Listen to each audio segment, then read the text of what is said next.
Firstly, can you introduce yourself, tell the listeners a bit about your background and why that makes you a good candidate to represent them in Westminster? Hello, my name is Shailesh Vara and I'm the Conservative candidate for North West Cambridgeshire. I've previously served as the Member of Parliament for this constituency for the past 19 or so years, and before that I was a solicitor. In terms of what I've done locally and why I think I would be the best candidate, over that 19-year period I've helped thousands of individuals on various issues and problems. And I've also supported and worked with a significant number of local businesses, organisations, charities and community groups. In fact, one of the community groups I'm working with at the moment is are the people of Helpston, a village of Helpston, where we're trying to secure funding so that the local pub, the Bluebell Inn, can become a public asset. Over the years, I've been involved in many campaigns. Currently, for example, I'm trying to save Woodston Library, working with the community there, so it stays as a library. Also trying to work with the council and also developers to make sure that in Yaxley there isn't the threat of flooding arising from the Great Haddon development. Also been successful in working with people in Wittering to get a bus service. And I think it's also important that whilst it's important to have housing, that it's built in the right place. And currently there are plans to include areas around Castor, Aylesworth, Wittering. They want to include those areas in the revised local plan, Peterborough revised local plan. And of course that would make it much more vulnerable to development in the future. And so I'm working with the local community to stop that happening. Past campaigns as to why I think I have good credentials to be the next member or the continuous member of Parliament. Hampton Vale Community Centre, I was able to persuade the developer to actually complete that centre rather than leaving it as a building site. The houses that I mentioned in Castor and Aylesworth, previously there was a proposal to have 7,000 houses in that same area, and they're now trying to get around that by including it in the revised local plan. So the fight continues there. We won first time round, but we're going to win second time round if I have anything to do with it. And in terms of Wittering, RAF Wittering, the future of that was in jeopardy a few years ago. And again, I fought hard and managed to keep it secure. Briefly, in terms of Westminster, I've served over 6 years as a minister in various departments, including as Secretary of State. And I managed to introduce 2 private members' bills. One which was to increase the age period for breast cancer screening for women. It was a Labour government. They didn't allow it, but they did actually loosen the regulations at the lower end so people could get more screening, and that does save lives. And finally, the other private members' bill, which really had made a difference, is in terms of giving greater rights to householders when they're acting in self-defence in their own homes. The law was against the householder before, and I was very pleased that my private member's bill eventually became law. What is your personal motivation for standing in this year's election? I entered politics because I wanted to speak up for the people who didn't have a voice, people who weren't getting heard. And that's what has driven me throughout my political life, to speak up and help the community and those I serve, and to the little extent that I can to do my bit for the rest of the country. I've served as a Member of Parliament for nearly 20 years, and I think I've done that. I have spoken up for people. I'm committed to the local community. I think it's a lovely constituency. It's a large, diverse community comprising of urban parts as well as rural areas. And I got to know many people and many organisations in my time. And I think there's some unfinished work. I referred earlier on to the proposed inclusion of land in revised local plans, and I don't think that should go ahead.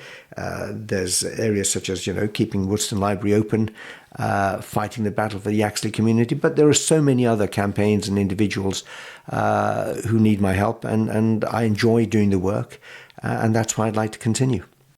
Peterborough Council's funding from central government has been cut by over 37% in real terms since 2016 and 70% since 2013. The result of this has been cuts in services and a rise in council tax by over 40%. What will you and your party do to ensure the city gains the financial support it requires to continue to provide the services that its citizens need and want? It's a very good question, and I think it's important to recall or reflect that whilst the government has made cuts because of austerity, you'll recall that in 2008 there was an international financial crisis. Labour were in government at the time. Conservatives came into power in 2010 and had to take some pretty tough measures. And the reason for those measures was that we take we take the view that if you've got a problem, we should sort it rather than pass it on to the next generation or our grandchildren, and hence the austerity. There have been other issues as well. But I think we need to remember that as well as making cutbacks by the government has given substantial money in other ways to Peterborough. For example, we have the £48 million for the station quarter, and that will completely revamp the station. It'll provide 2 entrances. There'll be better car parking facilities and some shops as well. But importantly, what that nearly £50 million investment will do is that it'll open the door for further investment, both from the public sector and the private sector, for more housing there, more retail outlets, leisure facilities, and that's got to be good news because it's important that we really do have a revitalised town centre. There's also been £23 million from the government for the township fund. So as well as having a library, there will also be a community hub there. That money will go towards building a new bridge between Fletton Quays and the embankment. And one of the other proposals from that fund would be to have a massive food hall where people can go and there'll be all sorts of food from all sorts of suppliers. I think I would say also that one of the reasons for a shortage of funding is bad management on the part of the councils, and that grows across the parties. My job is to speak up for the people of North West Cambridgeshire, and if that means I have to criticise Conservative councils for the past, I will do so. And in the past, for example, they dabbled in investing in a hotel. The Hilton Hotel, the developer there, as far as I'm aware, could not get funding from anyone else.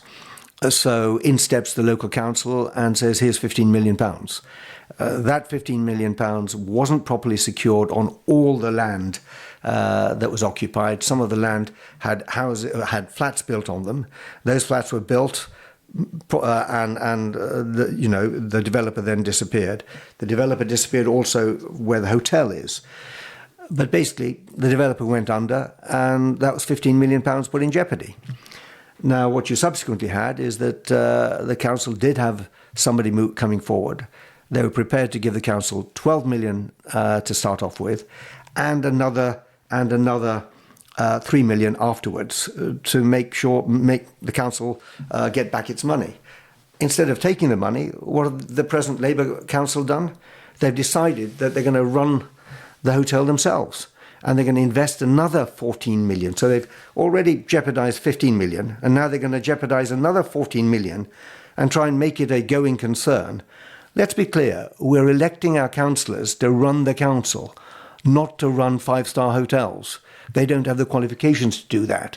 So I think the fault also lies with successive councils in mismanagement of council's money. I'd like to see them running the council with taxpayers' money and not experimenting with the hotel trade.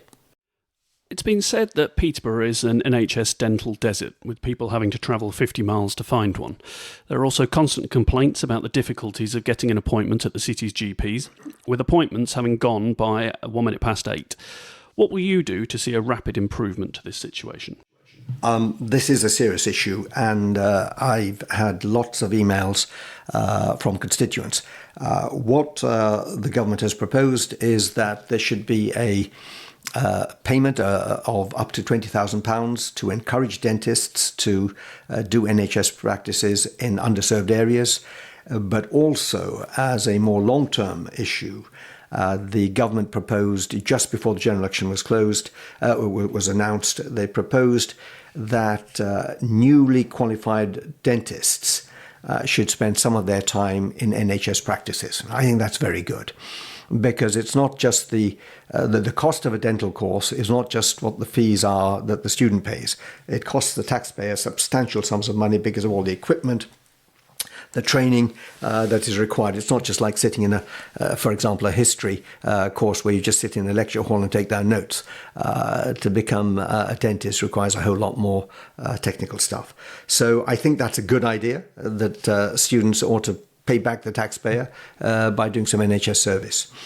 GPs, one of the difficulties we have locally is that around the time of COVID, there are a number of GPs who were in their late 50s. And they just decided to take retirement. And these were very good GPs, a huge amount of ability and talent, and we lost them. But the way to overcome that is, one of the things that we're doing is we've introduced earlier this year something called Pharmacy First. And that's a scheme that allows people to go to their local pharmacies for a certain number of conditions. There's 7 conditions to be precise. And they can seek advice from the pharmacist on those complaints, and they can get medication over the counter for that as well. That will ease pressure on the GP surgeries. It'll open up space for other people who need to go to them for other reasons. More generally, we've provided record funding for the NHS, and we've also, since 2010, gotten just over 45,000 more doctors and 69,685 more nurses. So they are in the system, and they will hopefully help ease the pressure. But I acknowledge these are important issues, but I'd like to think that we have taken action which will help to lessen it. Peterborough's population grew by 17% between 2011 and 2021, the third fastest growth in the country. What's your plan or policy on where housing should be built in and around the city over the next 10 years? I support growth, and especially affordable housing. But we've got to make sure, Dave, that it is managed growth and that the infrastructure follows the houses. And that is a big complaint of mine, and I've not hesitated in raising that issue on a regular basis. By infrastructure, I mean that there should be good roads, proper parking facilities, green spaces, children's play areas, schools, doctor surgeries, dental practices, and so on. And we simply aren't getting that with the developments. I think it's important to remember that we already have a number of places where there is significant housing development. The Hamptons, there is potential for many more thousands of houses. Great Haddon, we're going to get another 4,500 houses there. Gunthorpe, there's developments going there. But I think we also need to look very seriously at the use of brownfield sites. Because that is something that council is not doing as effectively as it ought to. What we should not be doing is going into areas where there is no need to go. Given that I've already mentioned the current housing, and there are other places as well. But I don't think we should be trespassing into beautiful countryside area.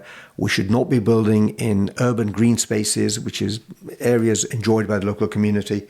And that means, as I mentioned briefly earlier on, the council should not be seeking to include land around Castor, around Aylesworth, Wittering, as part of a revised local plan.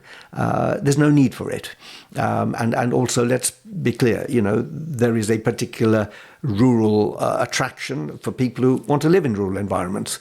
And we should not be destroying the identity of a particular community. People want to live in a rural environment, let them live there. Urban people want to live in an urban environment, that's fine. And as I say, we need to get that balance right. And I will continue to oppose unnecessary and excessive housing in the areas that I've mentioned, or other areas. For example, I've got a similar issue with Huntingdonshire District Council, which covers the southern part of the constituency. They are seeking to include in their revised local plan area around Sipson Airfield. And again, there are a number of villages around there. They wish to maintain their village environment and not just become a housing estate. So that's issue. Fully recognise that we need more housing.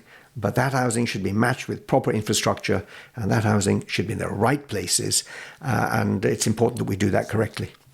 A report produced last year stated that for the city to reach net zero, it would cost in the region of £8.8 billion. What action will you take to promote environmental sustainability and address climate change locally without bankrupting the council? Environment sustainability has got to be the way forward, but we need to recognise it can't be done overnight. It's something that has to be done incrementally and slowly and over a period of time. But it certainly needs to be done. I support the government's funding through the combined authority for the electrification of the bus depot in Peterborough. And if that happens, then what will follow is electric buses, and that will certainly make a huge difference. The private sector also has a role to play here. And for example, developers building houses or retail units, I think there should be a whole lot more solar panels being put up, and they're not currently. That would be could be done very easily. And that, I would say, is something that the local council needs to take on board. The local planning officials need to take on board. They need to take on board this responsibility rather than simply talking about it. And this is one way of going forward. Businesses should also think in terms of environmentally friendly terms in all that they do. Individuals, all of us, we can play our part in terms, for example, of recycling waste and making our own houses as environmentally friendly as possible. And in this regard, I'm fully in favour of the government giving grants to individuals and to businesses to help the whole of society becoming more environmentally sustainable. This year sees the first time in over 50 years that Speedway hasn't been taking place in the city after the Panthers were told they could no longer use the track at the showground. Would you support the Panthers to get back racing, and if so, how? Oh, absolutely, I would support them. And I think it's a great shame that the Panthers are no longer able to use the track at the showground. This was an activity that attracted people from across the country and from overseas. And it's also helped the local economy because people would come, they'd spend money, and it's a loss in a huge way, not only for the fans and spectators, but also for others who benefited in terms of local economy. I've raised my objections in the past with the council.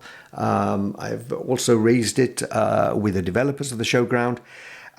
The way forward is to make sure that we can provide a track for the Panthers, and I'm prepared to consider all options and work with the council to see if there's any other place that we can find to make sure that the Panthers can continue in this activity that provides so much fun and joy for so many people. I'd be happy to talk to the showground people as well, but we need to be realistic. If that isn't going to work, let's consider other options as well. But no, definitely, it's a great loss for the community. There's a feeling among some Peterborough residents that the city is treated like the poor cousin of Cambridge. How will you ensure that the city gets its fair share and becomes an equal county partner with Cambridge? That's a very good question, Dave.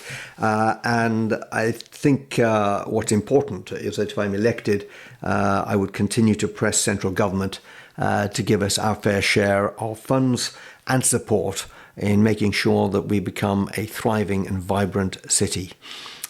It's important that the house building that we have is matched with the infrastructure, as I mentioned earlier on. But I think we should also recognise our strengths. One of our biggest strengths is that Peterborough is strategically located in terms of easy access to other parts of the country by road and rail. And that's a major magnet for businesses to settle in our area, both businesses within the UK, but also from overseas. And we need to be pushing that forward. We need to make sure that the jobs that are generated from these businesses are good, high-skilled jobs. That leads to better pay, that leads to a more prosperous community. And I think also, and not much is made of this, but we could have a game changer in that the government is already working with Anglian Ruskin University to develop hydrogen technology. Now, Cambridge has strength in that we often call it our Silicon Valley. It is a hub for pharmaceutical companies. but it is possible that Peterborough City could become the centre for hydrogen technology, which is one of the ways forward. So we're still in there, and I will continue to do all I can to make sure that the focus is on Peterborough, not on Cambridge, which already has a lot going for it. And my emphasis with the government would be to make sure that, it's no bad thing for other areas to develop and become dynamic in their own right. What is the biggest challenge facing Peterborough over the next 5 years? I think, and I mentioned this before, that whilst there's a lot of housing, we need to make sure that the infrastructure keeps pace with it. We need to make sure also that if people are going to be moving into those houses, they have jobs, good jobs to go to. And my concern at the moment, Dave, is that there is a almost obsession with the number of houses that are built at the expense of quality housing. If one were to walk or drive in some of these areas where the houses are being built, there's been little regard given to adequate parking. There is scant regard given where there's a school in terms of allowing parents to drop off their children, pick up the children. The council seems to be relying on double yellow lines and warnings saying to parents, don't drop your kids off here and don't pick them up here. These are working people. They have to get to work. They're busy people. And some of these children are young. They need to be dropped off at the school gate. And with a little bit of consideration, there's no reason why you couldn't have a little bay into which the cars could go. Instead, you have the chaos that you have in several places at the moment. In Great Haddon, I was driving there recently, and there is a road which is going to become a very busy road, and there's a bus stop there. And when the bus is stopped there, it's going to be an obstruction for vehicles. And there's plenty of space to have a bay in which the buses can pull up. And the councillors, the planning officers need to actually take the trouble to visit some of these places and concentrate on quality of life. A few houses less and better quality will make the areas really attractive. And that's where attention needs to be given. I also think that it's important that we have better management by Peterborough of the resources that they have. They should be concerned about serving the local community rather than, as I mentioned earlier on, dabbling in areas in which they have no expertise. They should not be squandering money on ventures such as the Hilton Hotel. And that's just one example. There are other examples as well, but time doesn't allow me to do that. We elect our councillors to do the best they can to serve the local community with local facilities and service and proper decision making, not to become part-time hoteliers and part-time entrepreneurs. That's not their job. If they want to be an entrepreneur, go out there, don't be a councillor, go and run a hotel. But don't use taxpayers' money. And I'm absolutely sure that the 15 million that's gone down at the moment, the 14 million that's going to follow, there will be more than 14 million required before this reaches its eventual conclusion. And I think the local community should be robust in making it clear that they're not going to stand for it. And I deeply regret that the new Labour administration, when they had the option of taking £12 million now and 3 million to follow, which would have made such a difference to the local services. Instead, they've decided not to take that option, which is regrettable. And I think finally I would say is that we need to continue to do all we can to attract quality businesses here, both from overseas and from other parts of the UK. We've got a lot going for us. We can do a lot more. There's massive potential, and I want to see that potential exploited. Finally, why are you and your party the best choice for people to give their vote to this year?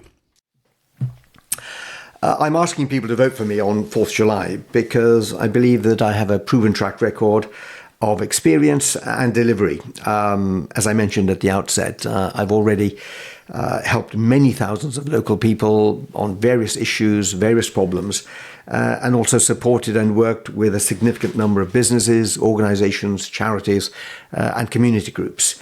I know this area well. I know its people. I know the issues. And I think that as we move forward, and we move forward after a few very difficult years, I think it's important to have experience as we move over. And I think it's also important to make the point, Dave, that I'm not somebody who's been afraid to take on local organisations or, for example, the council. I've not been afraid to challenge the council when I thought they were doing wrong, irrespective of their political shade. I've taken on Conservative councils in the past. For example, I challenged them hard on education results. They are very low in the area, and I was happy to take them on. And I think the Peterborough Telegraph may even have had that as a front page story when I challenged the then Tory council about that. I've not been afraid to take on the local police when I felt that they were not delivering for the local community, as well as the local hospital when I felt that they were falling short in their delivery. I have a proven track record, and I very much hope that on 4th July people will take note of what I've done, value the experience, and give me their confidence. And finally, I would simply say that there is no greater privilege for an individual than to have the confidence of their fellow citizens to represent them in Parliament. This is the mother of parliaments. I've had that wonderful privilege for the past 19 years, and I've done my very best to serve the community both locally and nationally. When it was necessary, I've raised local issues nationally. I've made a difference nationally as well by serving my country as a minister, including as Secretary of State. I've introduced 2 private members' bills, which has made a difference to people, one on health and the other on law and order. And so I would like to think that people will step back, look at my record, and I hope that they will give me their vote on 4th July. Shailesh Vara, Conservative candidate for North West Cambridgeshire. Thank you for joining me on the Politics of Peterborough. Thank you.